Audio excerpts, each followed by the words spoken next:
I like to think of the spine as like this chassis or base frame, right? This is a concept I've taken from Kelly Starrett, well-known physiotherapist.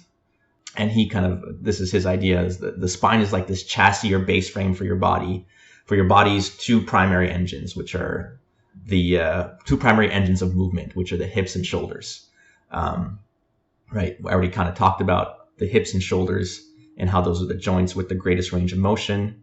So by having the stability that you can, so not only is it important to move your spine and develop resiliency through movement, but it's also important to learn how to stabilize your spine in such a way that you can create movement through the other parts of the body, especially the hips and shoulders.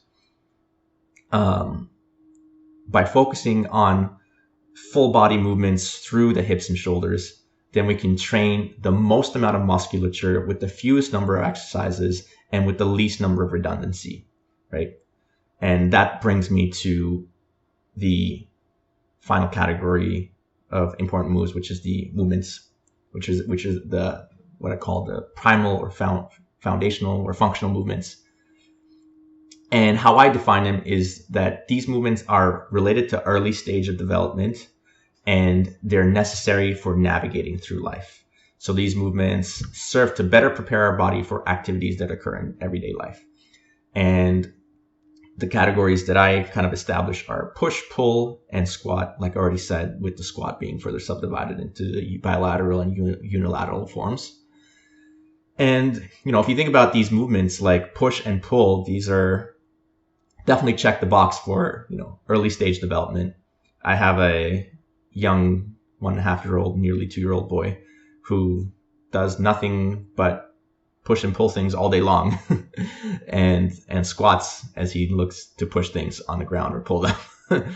So these are definitely related to early stage in development, and they certainly help us navigate through life, better prepare us for everyday activities in life. Think about it like every day you're, pushing and pulling certain objects, whether it be doors, whether it be anything, and you're moving heavy objects, possibly furniture, you need to squat to do that.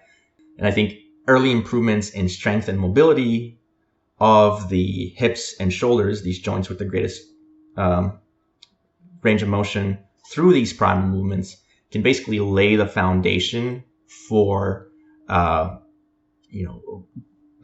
developing a physical capacity that is, a capacity worth having as an elderly person, because later on, once you lay that foundation, you can acquire more advanced skills and, truly master your body.